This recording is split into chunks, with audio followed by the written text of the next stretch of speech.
Alright everybody, a couple of things to point out as at this Monday afternoon market recap. First of all, the Dow Jones Industrial Average closed down very close to 60 points during today's session. Over the weekend in Pro, we spoke about the reality of these markets retracing, whether or not the Dow is going to come on back down to roughly 25,000 or even potentially overshoot its upward sloping bullish trend line. As you can see on my screen here, since March and April, that of which we have been producing a series of higher highs and also higher lows. The candlestick today is that of an engulfing candlestick, which does lead to, again, continued weakness, something to think about moving forward. Now, what is more important is that of the S&P and the Nasdaq, and I'm going to go through the reasons why. First of all, these two markets have recently produced an all-time high, and what appears to be underway at the moment is essentially the retest of their respective resistance areas turn support. Now, technically, if this bull market is to continue, we should see a bounce off from this level and a continuation to take out the swing highs. What we have done not only on the S&P 500 but also on the Nasdaq is closed its open window, and what we're starting to see is a little bit of a bounce off from this support area. The question you need to ask yourself right now, and what is most important,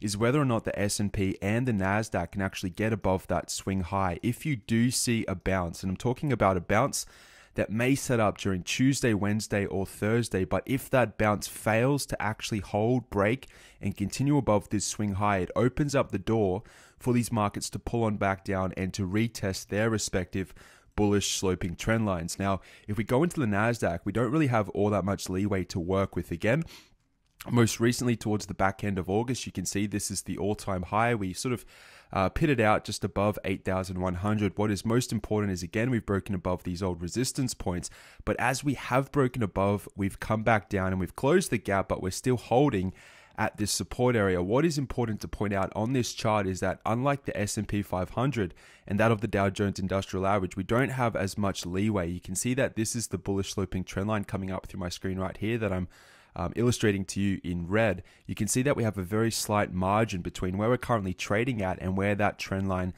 is interacting with price action. So if we do see again a bounce which fails to take out the swing highs, you can all but guarantee that we are going to have a break below this rising bullish trend line. And what that means is a lot of stocks on our top 12 list that we were speaking about over the weekend, a lot of those bearish trade setups, those what-if scenarios, are going to actually trigger. So again, over the weekend, we've been talking about rolling out of existing bullish trades. It's not only been the most recent weekend, but it has been also the 2 weekends prior. And really what we're doing right now is just simply treading water. What I expect is going to happen, we are going to get a bounce, but that bounce essentially is going to be very, very important as to the direction of the market, probably for the next number of months moving forward. Think about that, dwell on that, because that is really the most important, really central theme in the markets at the moment. Nothing negative really has happened at the moment, but if you start looking at a bunch of these oscillating indicators as well, you can start to see that there is a little bit of trouble, so to speak, in the distance. You can see across the board, that was the Nasdaq, this is the Dow Jones. Again, sell signals registering on the minor level fractal. The fractal that we pay attention to is technical swing trades, you can see here. And that is why it is very important for these markets to take out the swing highs before you start going long a bunch of individual trades. Also, I can show you that we are pulling away respectively from the top Bollinger Bands across all three of the markets as well. We are sort of resting on the rising 18 simple moving averages. But again, a continuation of this theme, you can see that the ADX has definitively turned down after this breakout. That is not a good sign. The CCI is recalibrated below that positive 100 line. If I show you this on the S&P 500 as well, you can see the ADX has turned down. We haven't pushed below that 100 line on the commodity channel index, interestingly enough, on the S&P 500. And on the Dow Jones Industrial Average, you can see the slope of that CCI printing at 115. But again, after this most recent breakout, you can see that the ADX, it has turned down as well. What is obvious to point out is that the Dow hasn't come on up to 26,435. There is still a possibility that something like this is going to happen, but if we do get up into this area, again, you're going to have to reconcile this with the S&P and the Nasdaq to see whether or not they are printing at fresh new all-time highs. If not, that is a major divergence, and it opens up the window for these markets to retrace and to break their upward sloping bullish trend lines. Very, very important, because we could be on the precipice of an intermediate wave shift. That could be under construction right now. That is what I assume at the moment is happening, and I'm going to essentially say that that is true unless we see these markets break above their swing highs, their all-time highs, and continue in the bullish trend. If that occurs, we'll just take out of a bunch of positions, pardon me, to actually capitalize on the continuation of the intermediate and primary trend higher. However, for the time being, you should really be thinking about insurance and even potentially trading a bunch of individual stocks to the downside to make up for what could be a pretty big intermediate retracement on the cards at the moment. Now, a couple of stocks that we were speaking about over the weekend, one of which is Boeing Airlines. We were looking at this coming up to as high as about 360 prior to printing in a reversal candlestick.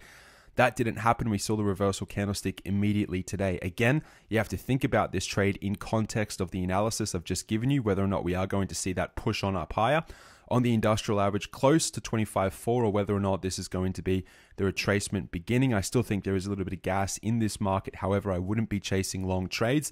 But you can see on my screen right here, down $7.42, still looking at this 320 area as an ultimate resting sort of position for Boeing Airlines. We saw continued weakness also when it comes to the majority of FANG stocks. I'll just go through a couple of those. We've got Apple to begin with, down $2.97. Again, we haven't seen that pop, which essentially I believe is going to be a shortable opportunity if it sets up a slanted or a slightly lower, secondary lower high. So keep an eye on that. I wouldn't be gravitating around immediate shorts on Apple nor Amazon, even though today you can see that we closed down $13.06, another engulfing candlestick. These are all very much so bearish candlesticks that are alerting us to weakness on the immediate horizon. Again, I've just recapped Boeing Airlines. We've got Baidu, which is holding up around its support area, not gravitating into short trades or long trades on this. If you do get the opportunity to recalibrate out of this, I would encourage you to do so prior to potentially that of a major market pullback. Caterpillar was up today 73 cents. Again, you should be moving out of these stocks. A big disclaimer right now, you should be legging out of these stocks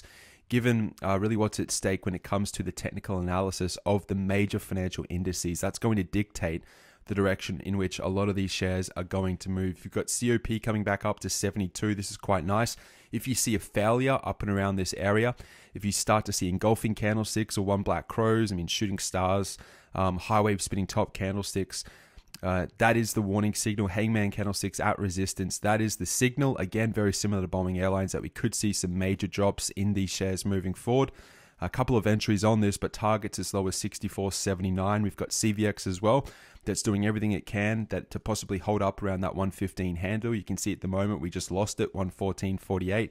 If this begins and continues to break to the downside, entry 113, targets down here at 108.55. You can see a bunch of these individual stocks are rolling. They are putting in some pretty interesting tops at the moment, which is leading me to believe that we do have weakness collectively across the board when it comes to the indices and the majority of our individual companies as well, bar, of course, that little temporary bounce.